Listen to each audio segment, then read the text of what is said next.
마태복음 26장 36절에서 46절까지 말씀을 보았습니다. 유명한 예수님의 기도의 장면, 제목을 붙여본다면 겟세마네의 기도, 최후의 겟세마네의 기도라고 이름을 붙여도 좋을 것 같습니다. 겟세마네라고 하는 이름의 그 헬라적 뜻이 기름틀이라고 하는 뜻입니다. 이 장소적인 곳은 겟세마네인데 이 겟세마네라고 하는 산은 원래 없습니다. 다른 복음서에 보게 되면 감람산에 이렇게 말해요. 감람산에 붙어 있는 조그마한 둔덕 같은 야산을 겟세마네 동산이라고 말을 합니다. 그리고 이 감람산은 말 그대로 올리브거든요. 올리브가 굉장히 많아요. 그래서 그 올리브를 짜는 틀, 이 기름 틀이 있고 이 기름을 짤 때 으깨서 압착해서 하고 으깨서 기름을 짜게 되어집니다. 이 모습 그대로 겟세마네라고 하는 이름의 그대로 예수님께서 당신을 쥐어 짜면서 그리고 그의 땀방울이 핏방울이 될 정도의 이 기도하는 이 장면을 저희들이 보게 되어집니다. 그래서 우리들도 역시 기도할 때 겟세마네의 예수님의 그 기도를 잊지 말고 이렇게 쥐어 짜고, 그래서 한국 목회자들은 소나무를 뽑아야만이, 산에서 기도하며 소나무를 뽑아야만이 목회할 수 있다 해서 종종 이제 산에 가서 산기도를 했는데 저는 소나무를 뽑지 못했습니다. 아무리 작은 나무를 잡고 뽑아도 이게 휘청이기는 해도 뽑아지지를 않는 그 비정한 현실 속에서 제 앞선 선배 목사님들은 도대체 어떻게 했길래 소나무를 그분들의 말에 의하면 이만한 걸 다 뽑았다 그렇게 얘기를 하는데 저는 이만한 칡뿌리도 뽑을 수 없었음을 제가 생각하게 되어집니다. 예수님이 정말 낙심하고 고민하는 가운데 이 기도하고 있는 이 장면을 보게 되어지는데요. 38절을 보면 내 마음이 심히 고민하여 죽게 되었으니 너희는 여기 머물러 나와 함께 깨어 있으라 이렇게 말씀해요. 자기가 죽게 되었다, 고민이 많다, 그러니까 나와 함께 깨어 있어 나를 위해서 좀 기도해달라 이렇게 말씀하고 있어요. 그리고 예수님의 그 기도의 내용을 보면 내 아버지여 만일 할만하시거든 이 잔을 내게서 지나가게 하옵소서, 그러나 나의 원대로 마옵시고 아버지의 원대로 하옵소서, 이렇게 계속해서 할만하거든 이 잔을 내게서 옮겨달라, 지나가게 해달라, 그러나 조건을 겁니다. 내 원이 아니라 아버지의 원대로 되기를 원합니다. 이렇게 기도해요. 자, 지금 예수님께서 죽음을 앞두고 엄청난 십자가의 고통을 앞두고 이렇게 고민하며 괴로워하는 그 모습으로 기도하는 이 장면이 나와요.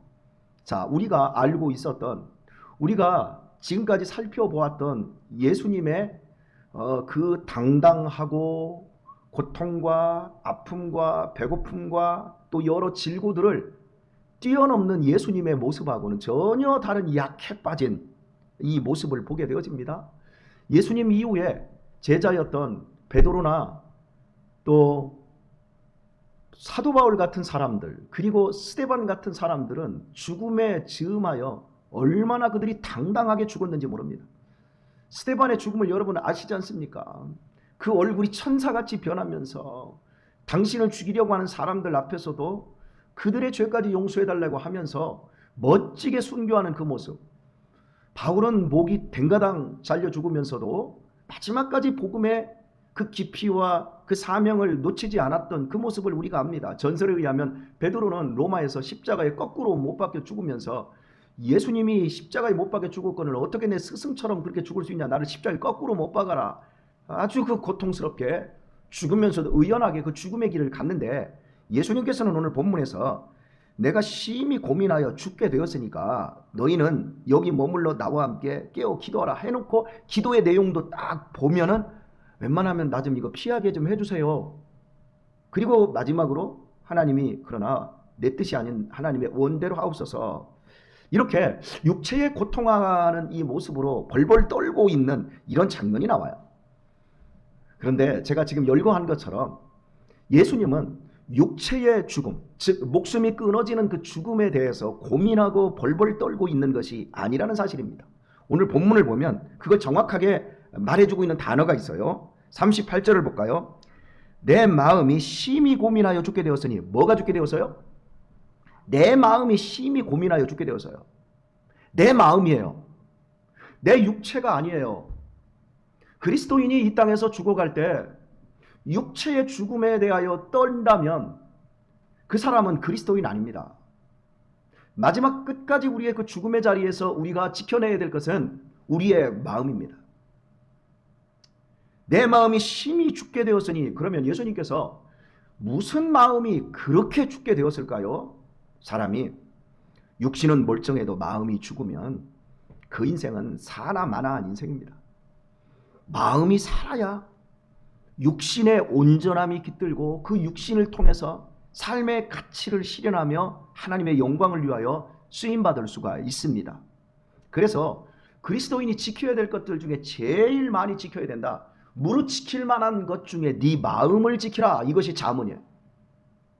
우리의 마음을 지켜야 돼요. 마음이 간사하고, 마음이 더럽고, 마음이 하나님에 대한 사랑과 열심에 대해서 식어지지 않는 것, 마음을 지키는 것, 이것이 가장 소중한 겁니다. 우리들이 몸뚱이만 만나면 안 되고 마음과 마음이 통해야 합니다.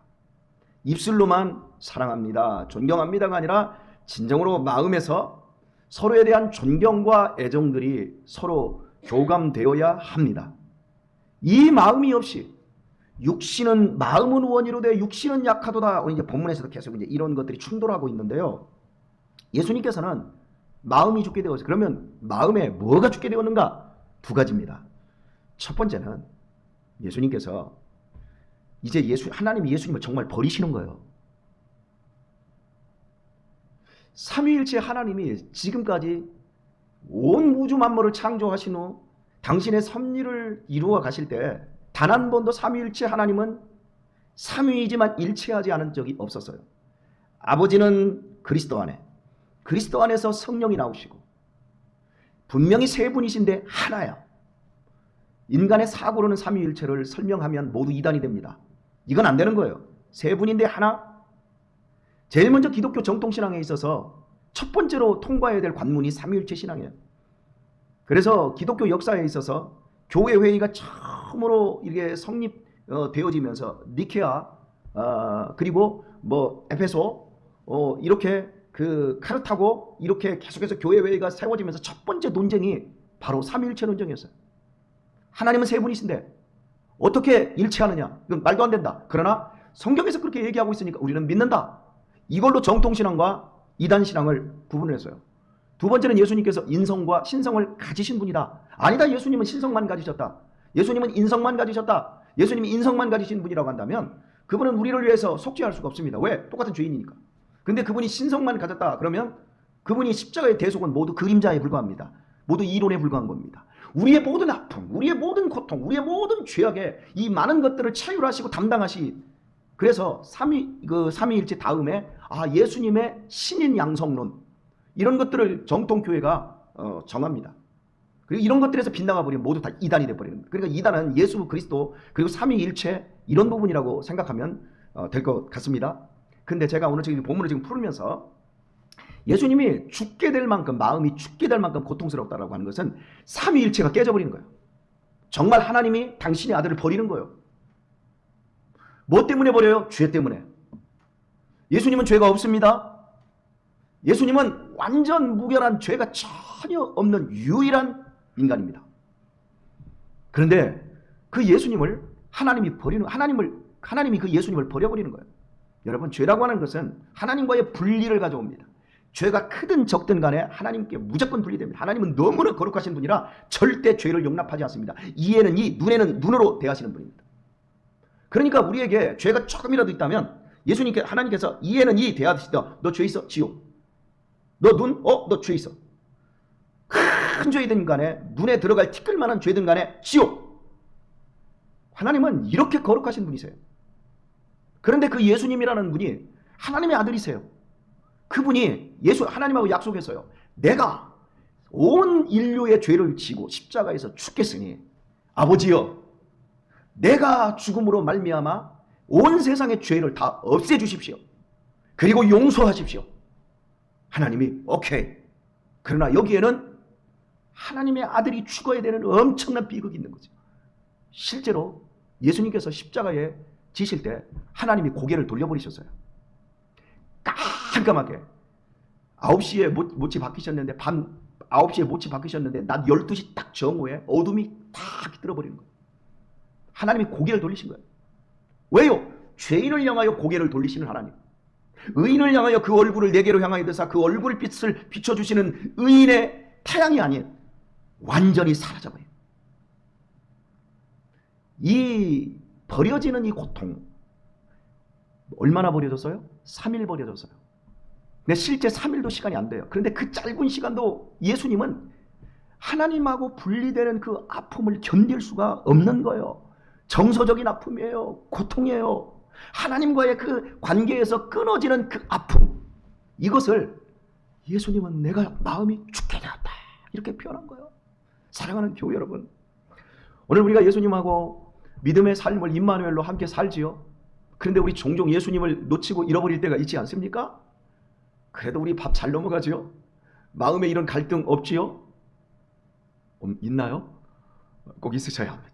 그 정도로 우리 예수님과 하나가 되어야 될 줄 믿습니다. 예.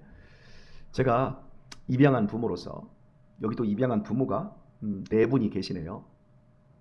우리 입양 아들의 가장 큰 아픔이 뭐냐면 분리불안이에요. 배에서 딱 태어났을 때 이 아이들이 피덩이에요. 인지가 없어요. 그런데 아이들의 내면에 그 어딘가에 그 생모로부터 분리되고 버려졌다라고 하는 이 충격이 이 애들 속에 있어요. 이게 나중에 애들이 크면 나오는 거예요. 그래서 사람을 못 믿고 불안해하고 힘들어하고 평생 자기 문제를 이걸 풀지를 못하면 평생 겉으로는 괜찮은 삶을 사는 것 같아도 내면에서는 이 아픔이 엄청난 거예요. 그래서 우리가 입양가족 상담교육협회를 통해서 여러 논문들을 쓰고 연구를 하고 사람들을 이게 그 아픔, 이 분리, 이런 분리가 지금 예수님과 하나님 사이에서 지금 이루어지고 있는 거예요.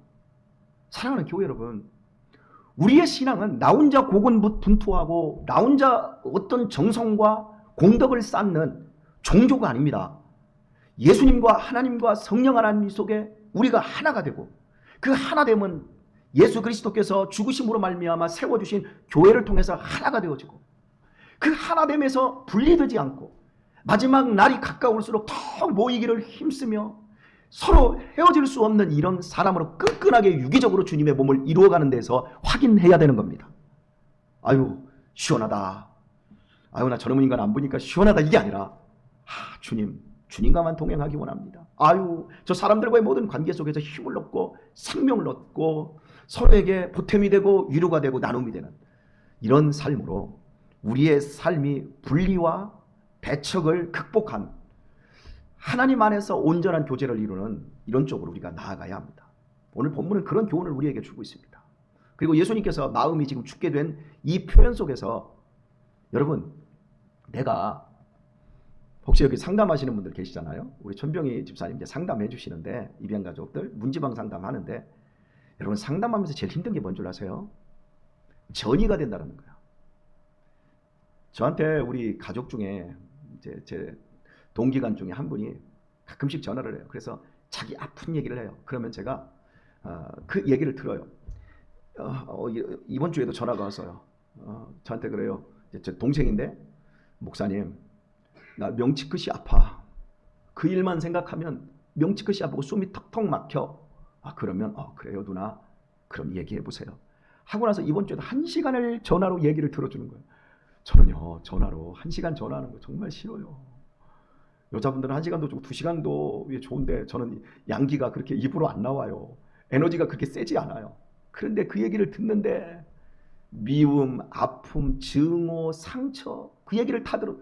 그 얘기를 1시간을 다 듣고 나면 막 내가 기운이 쫙 빠져. 그리고 이제 마지막에 그렇게 하고 있는 그 얘기에 대해서 제가 객관적으로 뭔가를 얘기를 해주려면 그걸 아주 주의 깊게 들어야 되잖아요. 그러니까 얼마나 피곤한지 몰라요. 그리고 나서 1시간 딱 얘기하고 내가 이제 얘기를 이제 1시간 듣고 나서 한 3분 정도 얘기를 했더니 명치 끝이 안 아파. 그런데 내 명치 끝이 아파와요.